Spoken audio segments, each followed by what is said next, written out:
Hello students, welcome to EPG Pathshala.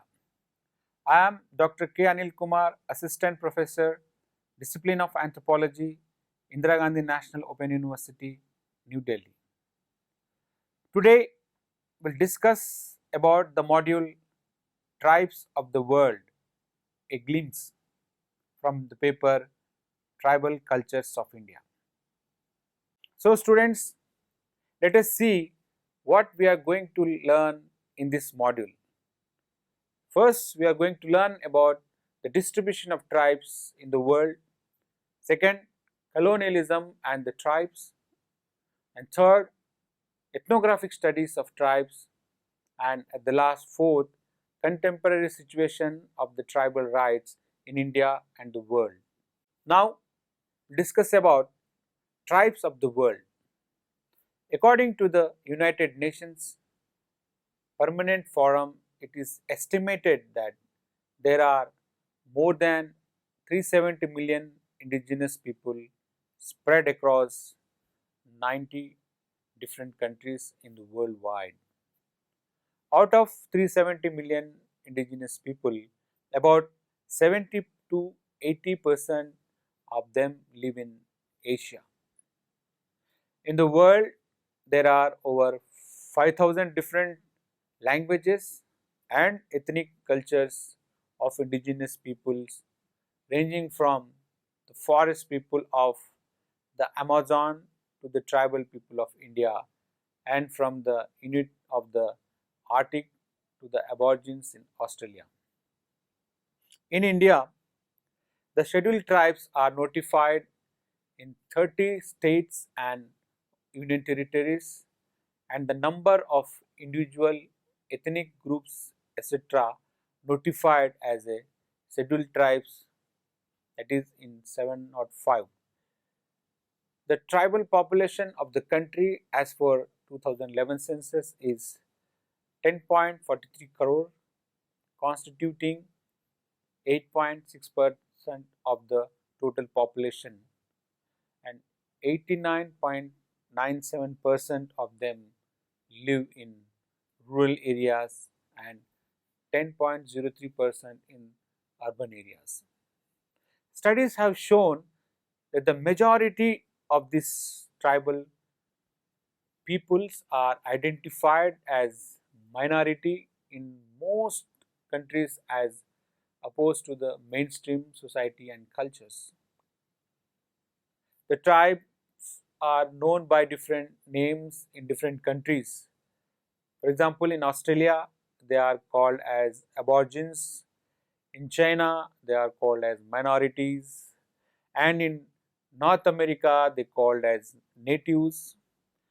And indigenous people in South America and in Southeast Asia. In India, they are called scheduled tribes, Adivasis, Janjatis, Vanvasis, and Hill tribe, etc.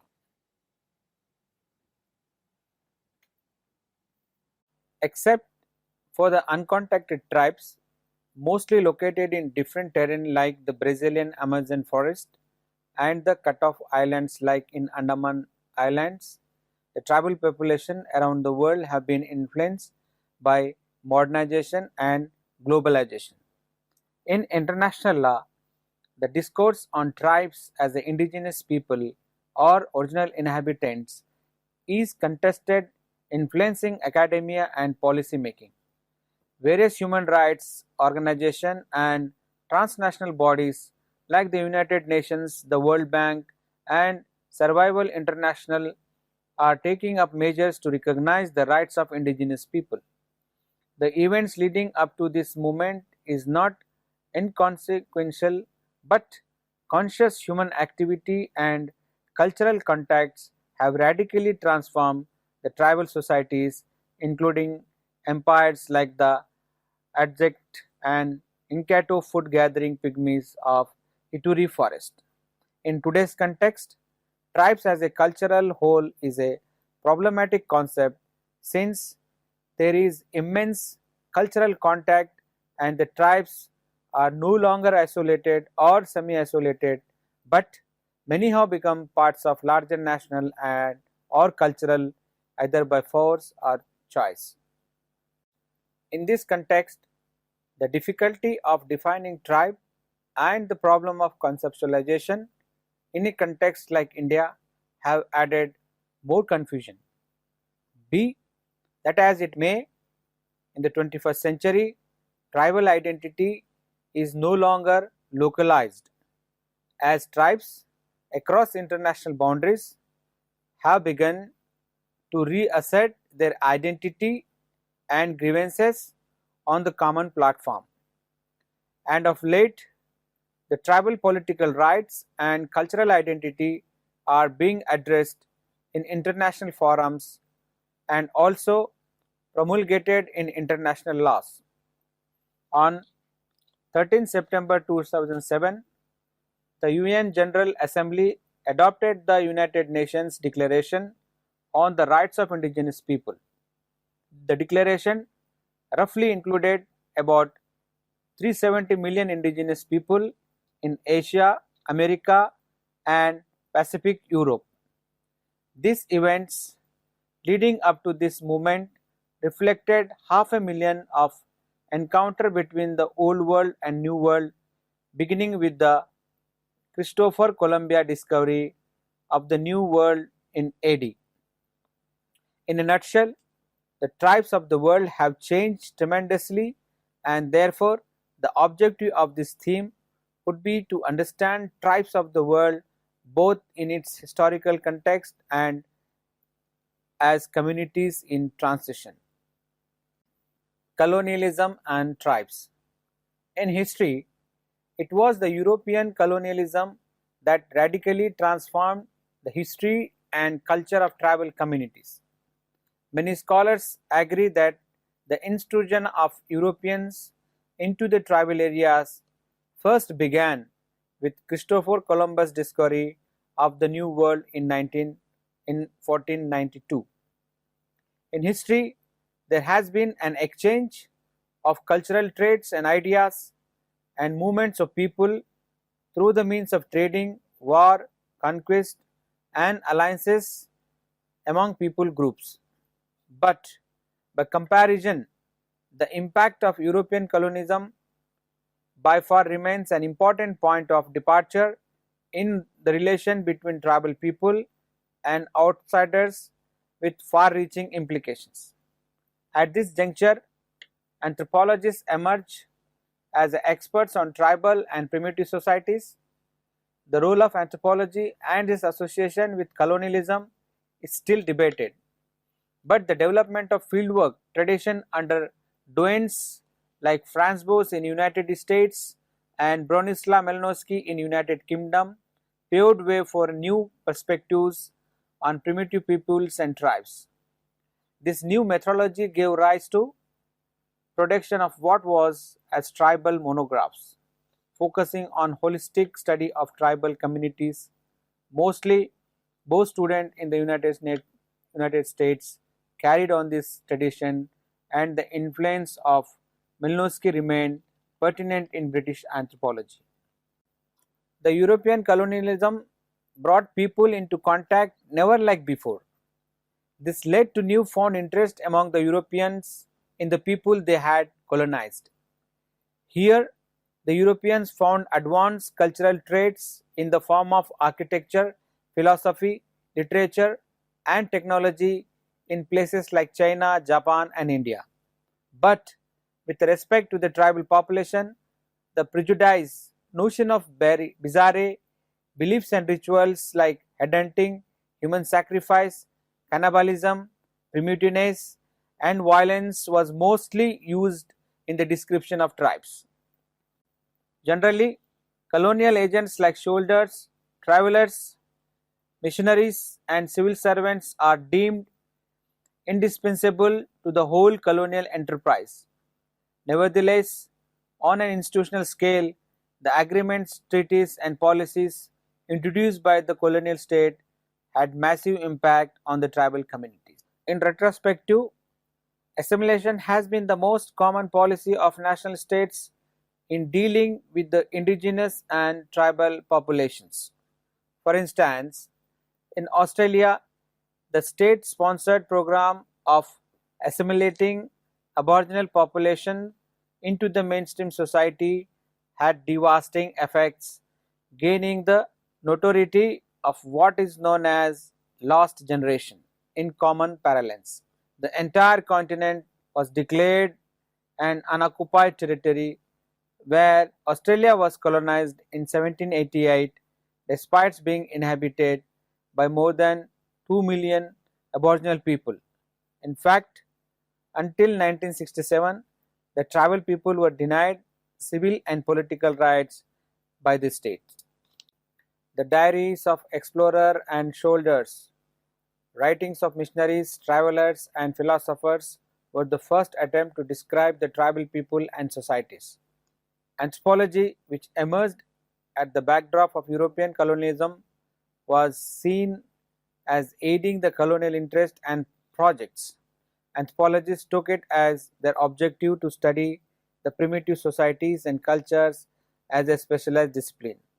For example, in Japan, the state's assimilation policy has completely overrun the Ainu society and culture, the Aboriginal people of the northern island of Hokkaido, starting from the 19th century. While in South America, the tribal population have faced centuries of exploitation, subjugation, and disenfranchisement at the hands of the colonial empires and authoritarian states. This dates back to the first major European Native American encounters during the 6th century when the Spanish conquistador Francisco Pizarro, representing the King Charles I of Spain, defeated the Inca Emperor Ataulfa, beginning the conquest of the New World and the fall of Aztec and Incan empires. Consequently, the intrusion of the external state had marginalized and pauperized communities like the Mapuche of southern Chile, the Maya people of Guatemala, and the tribe of Amazon Basin. In Chile, the state had pursued a unilateral policy of assimilating the tribes during the 19th and 20th century, which has come to be known as Chilenization. So students, now we'll discuss about the world's tribal situation. Tribal people today are part of nation states, although the relation between modern nation states and tribes varies from one country to other country. The nation state politics has been a vital factor in determining the destiny of the tribal peoples. There are many issues facing the tribes in India today's context. But the impact of nation states on tribal communities is an important factor determining the survival of tribal cultures and identity. The recent discourse of indigenous and tribal people rights in international forums is in regard to the inclusion and exclusion of tribes in nation building and tribal rights to self-determination.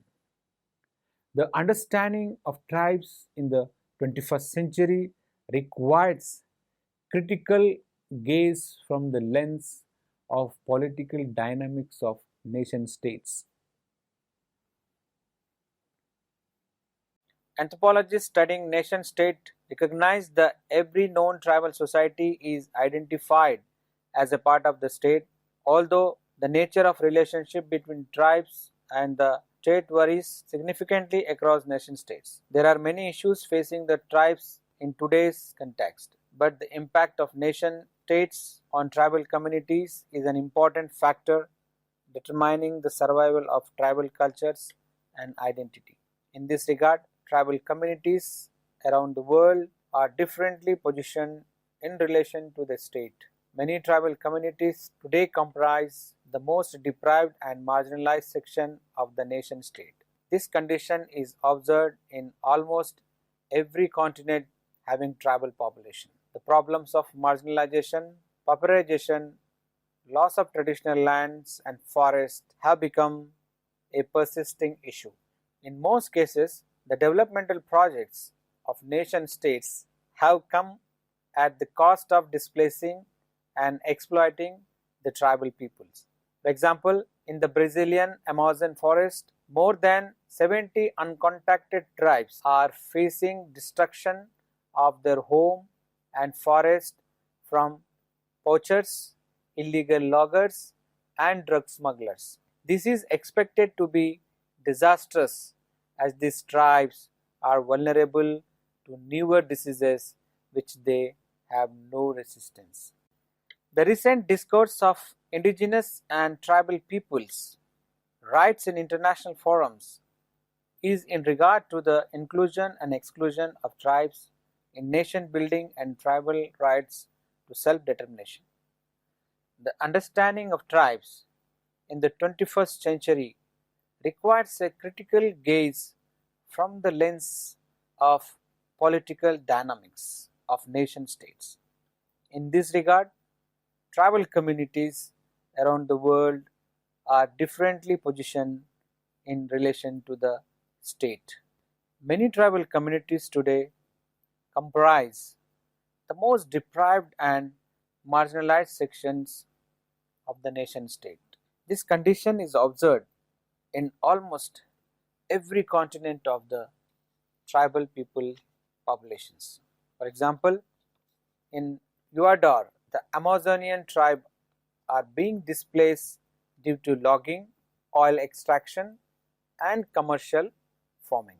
The indigenous Aymara and Atacamino in Chile are fighting for their ancestral water source, which has been affected due to mining operations.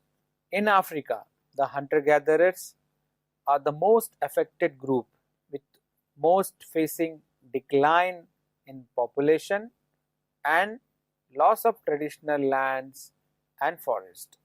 The Batwa have lost their forest land due to establishment of wildlife sanctuaries by the Ugandan government, and thereby their mobile hunting gathering lifestyle is affected, reducing them mostly to landless laborers. In central India and Southeast Asia, many tribes are displaced due to development projects like mineral extraction, construction of dams, and establishment of government wildlife and forest reserves. For example, in Southeast Asia, the tribal struggle against the state pertains mostly to loss of land and forest. The Bakam Dam in Malaysia is estimated to have displaced more than 7,000 indigenous peoples from the area, with the clearing of 80,000 hectares of rainforest, while the San Roque multi-purpose project in the Philippine Cordillera region has affected thousands of indigenous people. The Penang in Malaysia have reported to be struggling against illegal logging, destroying their traditional homes. The Montagnard indigenous people in the central highlands between Vietnam, Laos and Cambodia have been affected by conflicts with reports of human rights abuse and mostly living as a refugees scattered inside Laos and Thailand without legal protection. The problem of land alienation, loss of traditional homes and forest is a pressing issue among the tribal people. This is also a common feature in almost every continent with the tribal population. According to the United Nations study, about 80% of the world indigenous population and tribal people identified belong to Asia. The process of assimilation of tribes into nation state has been less than perfect in Asian countries. In India, the tribes of northeastern states have been embroiled in decades of separatist movement against the Indian state. In what has been deemed a fight for self-determination, militancy and guerrilla warfare has occupied a chunk of tribal politics among tribes like the Bodo, Karbi, Kuki, Mizo and Naga. In central India, many tribes are displaced due to development projects like mineral extraction, construction of dams, and establishment of government wildlife and forest reserves. For example, the construction of Sardar Sarovar Dam on Narmada River in Gujarat is displaced lakhs of tribal people in India. Out of that, mostly farmers depending on lands have lost their livelihood. In Chittagong Hill tracts of Bangladesh, tribes like the Chakma and Marma traditionally practicing jhum cultivation are struggling to protect their traditional lands. Many have been rehabilitated as refugees in Indian neighboring states. It is estimated that the construction of Kaptai Dam alone had displaced about 1 lakh people, mostly Chakmas. In Sri Lanka, the oldest aboriginal group, Vania Leto, in local term it is called Vedda, is facing decline in population and loss of ancestral homeland. Originally, forest dwellers practicing hunting gathering, the Vania Leto livelihood had been adversely affected due to the development projects and mass immigration, and also the state's assimilation policy has affected their cultural identity and traditional lifestyle. In international law, the discourse on tribes as indigenous peoples or original inhabitants is contested, influencing academia and policy making. Various human rights organizations and transnational bodies like the United Nations, the World Bank, and Survival International are taking up measures to recognize the rights of indigenous peoples. In 1995, a decade for indigenous peoples was declared, and the United Nations instituted a forum of indigenous peoples headed by a special rapporteur to deliberate on the issues of tribes and indigenous peoples. Tribal rights. The United Nations Declaration on the Rights of Indigenous and Tribal Peoples was adopted on 17 September 2007.